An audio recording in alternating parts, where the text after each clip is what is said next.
Teresa Perdigão, muito boa tarde.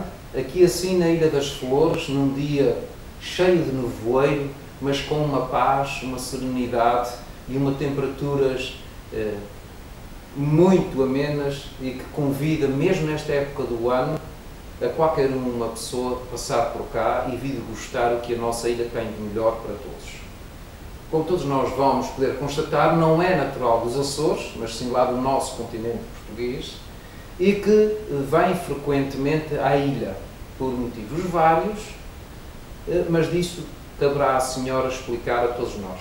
Se quiser partilhar connosco um pouquinho da sua vida, um pouquinho do seu passado, começando por dizer onde nasceu e como era a sua infância naqueles dias. Olá, boa tarde. Com certeza, apesar da bruma, que é algo que não me incomoda absolutamente nada, porque para mim as ilhas são encantadoras com as suas gentes e com os seus climas, diferentes de ilha para ilha. A mim agrada-me bastante, curiosamente, esta bruma. Também gosto de sol, é evidente. Eu nasci numa pequena aldeia do concelho de Orém, portanto relativamente perto de Fátima. Fátima faz parte deste concelho, e desde muito cedo estudei em Leiria, num colégio, fiz o meu liceu também em Leiria, fiz ciências políticas no estrangeiro, saí muito cedo do continente. Mas também regressei, já não me lembro exatamente quanto, regressei talvez em 73 e ingressei na Universidade Nova, fiz Antropologia e digamos que é dentro desta minha área de conhecimento que eu com frequência me desloco aos Açores. Onde venho, como sabe, com alguma frequência, trabalhar alguns temas que estão dentro dos meus interesses muito particulares. Antes de avançarmos exatamente para esses seus interesses e para um trabalho digno e meritório da nossa atenção, quer-nos falar como era a sua infância nesse tempo? Eu nasci em 51, portanto, após a guerra. A minha avó, Carlota, era das poucas pessoas que lia na aldeia e, portanto, instruiu muito sobre o que se passava no nosso país e muito ligado à Europa, o que se passava na Europa. Portanto, desde pequenina comecei a ter uma certa formação e consciência. Hoje diz-se consciência política, para mim era um conhecimento do que era o universo, que na altura era muito pequeno. Tive uma educação muito religiosa, porque estudei num colégio de freiras dominicanas desde muito pequena. Não tenho a ideia da minha infância ser perturbada nem por excesso de violência, nem apesar de ter estado num colégio de freiras muito rigoroso, nem castigos.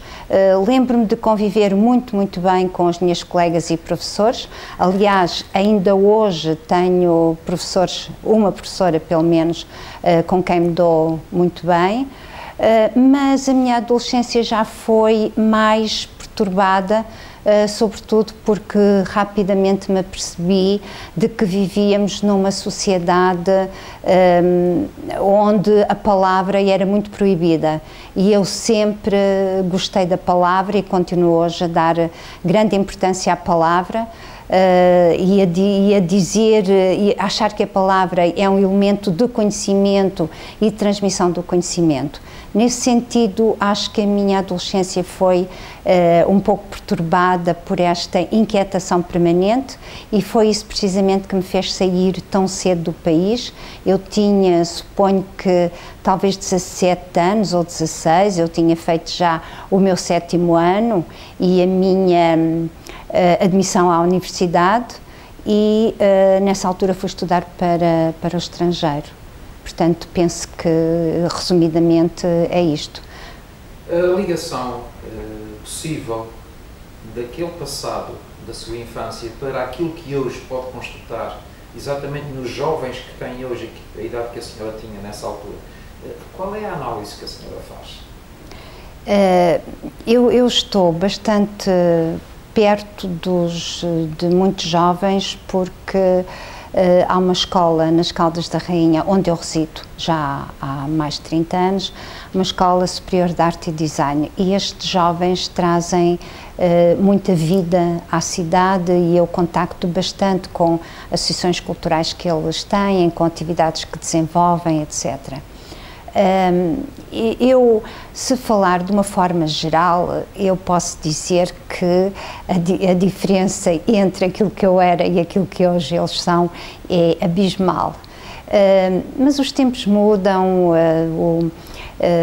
a forma de viver, os nossos interesses, tudo muda e, portanto, nós estamos em completa mutação permanentemente, tanto a nível ideológico como fisicamente, inclusivamente. Se nós hoje olhamos para fotografias da minha época, quando eu tinha 5, 6 anos, portanto, 1957, 58, e se olhamos para fotografias de jovens de hoje, não há comparação possível. Portanto, os tempos mudam e eu aceito muito essas mudanças.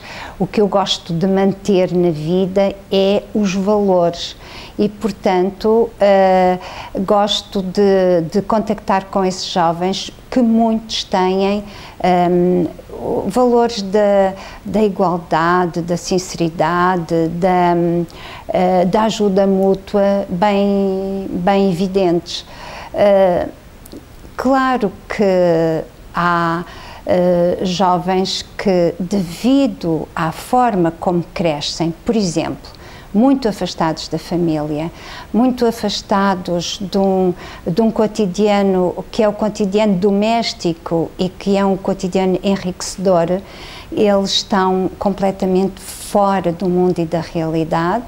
Isso faz com que alguns jovens cheguem ao ensino secundário e não tenham a mínima ideia daquilo que gostariam de vir a ser e, portanto, que não tenham interesses definidos, e também, sob o ponto de vista afetivo, não tenham a ternura e o amor que nós precisamos ter sempre e que a família poderá dar, a família, os amigos, etc. Portanto, resumindo, há grandes diferenças, mas eu continuo a acreditar que há jovens fantásticos que inovam, mas num sentido criativo, no sentido de transmitir conhecimento, no sentido de aprofundar conhecimentos, e até muitos, e artistas inclusivamente, que estão muito voltados para o estudo das nossas tradições, algumas para renovar essas tradições, outras para as continuar de uma outra forma, mas dando-lhes sentido. Eu acho que isso é importante. Portanto, realista, mas bastante otimista. Em que é que ocupavam os jovens e as famílias naquele tempo? Eu, como disse, fui educada num colégio de freiras, portanto, a minha educação foi essencialmente uma educação feminina, quer dizer, aprender a ler e a escrever é evidente, tudo, eu podia ler tudo, nunca senti qualquer, felizmente, qualquer proibição, até tinha acesso a livros que eram na altura, que se tornavam livros proibidos, como por exemplo os livros do Manel Alegre na altura, A Praça da Canção e outros, mas as meninas aprendiam trabalhos domésticos como cozinhar, costurar, etc., mas fazíamos muitas tertúlias e umas matinês dançantes, que agora estão outra vez a voltar, é muito interessante. Essas matinês eram encontros onde ouvíamos música, dançávamos, convivíamos, mas também falávamos sobre os livros que líamos e também sobre os filmes que líamos, que na altura eram poucos, mas muito importantes, e conseguíamos ver alguns filmes bastante bons, sim. Todos nós, mesmo em jovens, e aliás eu penso que seja a faixa etária com mais sonhos, A senhora lembra-se que é que sonhava que queria ser quando fosse grande? Eu tenho a impressão que faz parte da minha maneira de ser não encontrar um único objetivo que me leve a seguir um caminho. Tenho muitos objetivos, mas eu penso que sempre quis ser professora e, curiosamente, artista. Portanto, sempre gostei de, por um lado, aprofundar, por outro lado, imaginar, está a ver, dar assim liberdade ao meu pensamento, mas no que diz respeito ao campo artístico eu não sei fazer nada, mas gosto da arte, sim. Perante a sua conversa, podemos deduzir que tem um leque um pouco amplo de atividades. Sente-se realizada?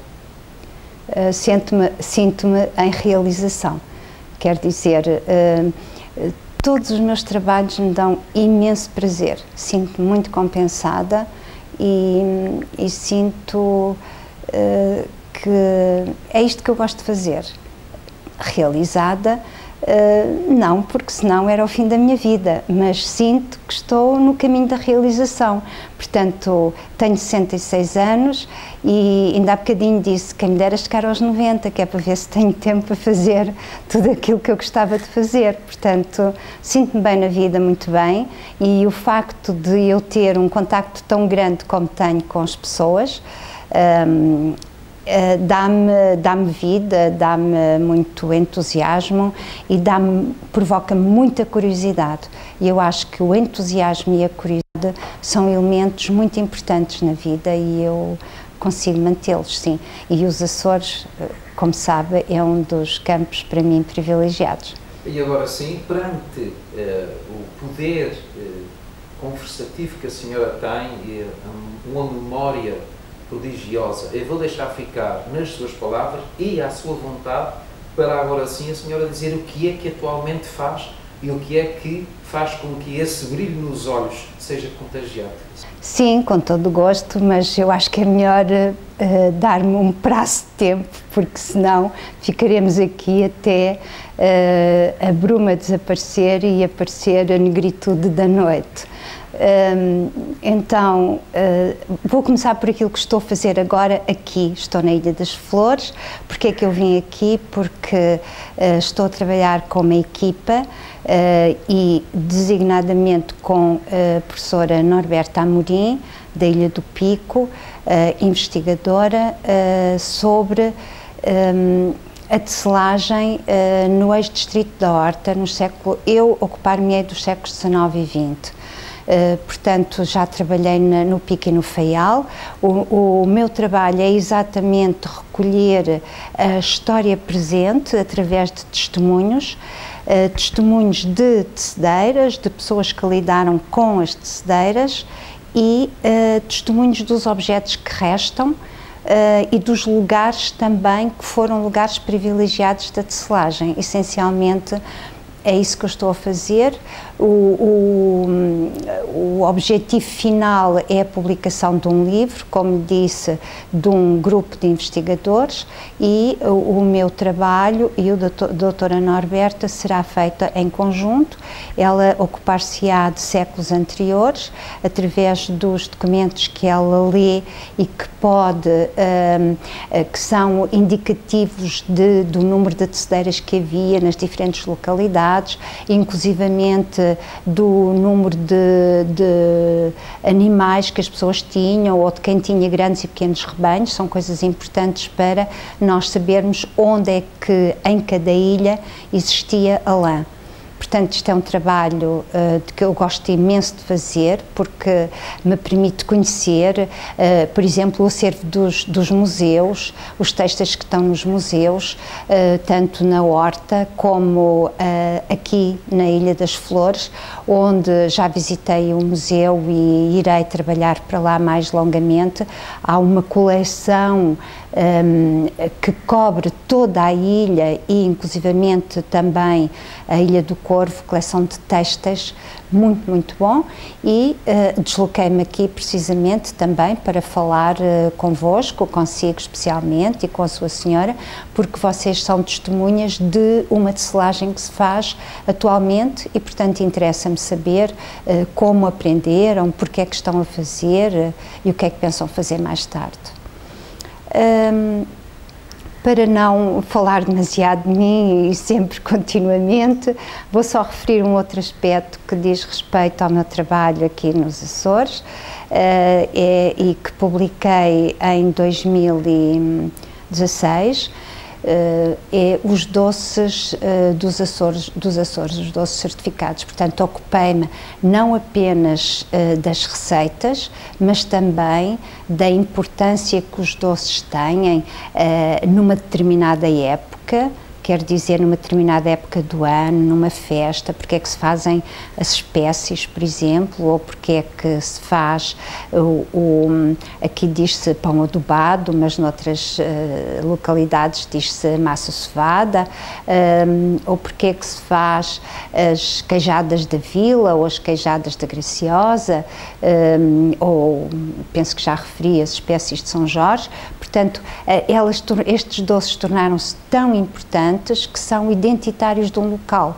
Então, estudando os doces, eu apercebo-me e dou a conhecer também hábitos que as pessoas têm, não só a nível alimentar, mas a nível de convívio, como por exemplo, estou a recordar-me agora, o biscoito de orelha da Ilha de Santa Maria, que era um biscoito que se fazia especialmente nas matanças e que, apesar de as pessoas todas dizerem que as ilhas eram pobres e que não havia dinheiro para nada, ainda há pouco tempo uma senhora me disse, então nós não tínhamos dinheiro para comer, quanto mais agora para comprar fatos, tínhamos que fazer tudo em casa, não é? Esta noção de pobreza também é muito flexível, porque as pessoas eram tão ricas no seu convívio, e ainda são, e todos nós somos, mas estes doces deixam-nos ver que havia uma necessidade de partilhar com os vizinhos e com a família aquilo que tinham, e que havia momentos tão importantes no ano em que as pessoas reuniam tudo o que era importante para fazer os bolos, guardavam os seus ovos, guardavam alguns recursos que tinham para poder comprar mais açúcar, e tudo isso contribuía para que as pessoas vivessem mais unidas, mais ligadas entre si, e pronto, acho que foi esse o meu último trabalho, e de que eu gosto muito e queria continuar, porque há outros doces muito interessantes, como por exemplo aqui na Ilha das Flores. Penso que já não se faz muito, mas às vezes quando nós começamos a falar nas coisas, elas depois renascem. Por exemplo, os arreliques de São Pedro, que eram uns bolos que se faziam só na época pelo São Pedro, e outras coisas, por exemplo, com milho, que deixou praticamente de se cultivar, e é pena, e penso que poderei continuar os meus estudos nesta área e dá-los a conhecer, porque estudar os sítios é também fazer com que as pessoas conheçam melhor os seus sítios e gostem cada vez mais dos locais onde nasceram. A senhora falou, há pouquinho, de que o motivo da sua viagem cá tem a ver com a tecelagem, e toda a sua abrangência. Na sua família e no seu tempo, lembra-se da tecelagem? É muito interessante essa pergunta, porque eu estou constantemente a pensar, a virar-me para mim própria e a pensar, se viessem ter comigo a perguntar aquilo que tu perguntas, o que é que tu respondias? E, de facto, na minha família nunca conheci nenhuma tecedeira, mas na minha aldeia havia uma tecedeira que se chamava Elisa, que eu conheço perfeitamente, fui muitas vezes à casa dela, e quando era miúda, sei lá, teria talvez os meus 8, 9 anos, portanto fim dos anos 50, princípio dos anos 60, eu ia à casa dela, lembro-me perfeitamente onde é que ela tinha o tiar. É por isso que eu hoje, por exemplo, pergunto muito onde é que o seu tiar estava, para ter uma ideia da tipologia da casa, mas também da importância que o tiar tinha ou não em cada uma das casas. Compreendo que estou a falar de realidades muito diferentes. Aqui na Ilha das Flores havia muitos teares. No continente, na zona onde eu vivia, havia muito poucos, porque havia zonas onde havia rebanhos e havia muita lã, e então aí sim havia muito mais teares. Na minha zona não, mas lembro-me perfeitamente da importância que esta tecedeira tinha na aldeia, onde as pessoas iam entregar sacos de novelos, de trapos, e ela tecia ou mantas ou passadeiras com desenhos. Lembro-me de, eu própria tenho, lembro-me um tapete pelo menos que a minha mãe mandou fazer com desenhos especificamente para mim, portanto é qualquer coisa que também faz parte do meu conhecimento, sim. A senhora falou quase no início da sua conversa e depois mais à frente voltou a confirmar que se ausentou do nosso país por algum motivo. Esta pergunta vai no sentido de, conhecendo a senhora outras civilizações, entre aspas, outras maneiras de estar na vida, de enfrentar a vida, o que é que a senhora achou do mundo por onde andou? Bom, eu andei por diferentes mundos. Quer dizer que os diferentes sítios onde eu estou são todos diferentes entre si. E o meu olhar, neste momento, é muito sectarizado. Na altura não era, poderia ter um olhar global. Hoje não. Eu olho para o que me envolve sempre numa perspectiva de pequena comunidade, ou então de comportamento individual. E, portanto, poderei dizer-lhe que, olhando para trás, quando eu tinha 16 ou 17 anos, eu pretendia essencialmente era conhecer o sítio onde estava e conhecer cada vez mais, saber, era o que me interessava. Isto não quer dizer que o saber fosse ligado apenas ao interior, à biblioteca, não. Era o convívio, interessava-me imenso, conhecer livros, leituras, autores, música, filmes, pessoas, paisagens, comportamentos das pessoas. E hoje, na altura eu estudava, trabalhava, viajava. Hoje, sempre que eu viajo, eu trabalho. E sempre que trabalho, viajo. Porque o mundo é tão rico e tão complexo que eu não posso vê-lo de uma forma global e generalizada. E na nossa sociedade, a ligação à União Europeia acho que provocou em certos momentos uma tendência para a uniformização das comunidades, e eu penso que há males que vêm por bem. Naquilo que diz respeito a Portugal continental e ilhas, tem havido um ressurgimento de acontecimentos ou atitudes identitárias para que as comunidades, as vilas, as aldeias se tornem diferentes umas das outras, ou melhor, mantenham a sua identidade, mas diferentes umas das outras. Bom, o que eu estou a ver é que, quando me faz uma pergunta do passado, estou a vir demasiado para o presente. Não sei se isso o incomoda, mas o meu passado está também muito relacionado com o meu presente, porque eu ando sempre num vai e vem entre aquilo que é hoje, aquilo que foi ontem, aquilo que aprendi, a maneira como aprendi, tomar consciência se essa aprendizagem ainda me satisfaz ou não. E, portanto, é sempre num vai e vem que as coisas funcionam. Nestas suas caminhadas pela vida, na vida e no mundo, tem assim algum momento que guarda hoje graciosamente? A palavra graciosamente faz-me pensar na Ilha Graciosa, não é? Porque estamos nos Açores, mas de que gosto muito e onde também trabalho sobre o Carnaval. Guardo tanta coisa tão bonita, guardo sempre coisas ligadas às pessoas, à generosidade das pessoas.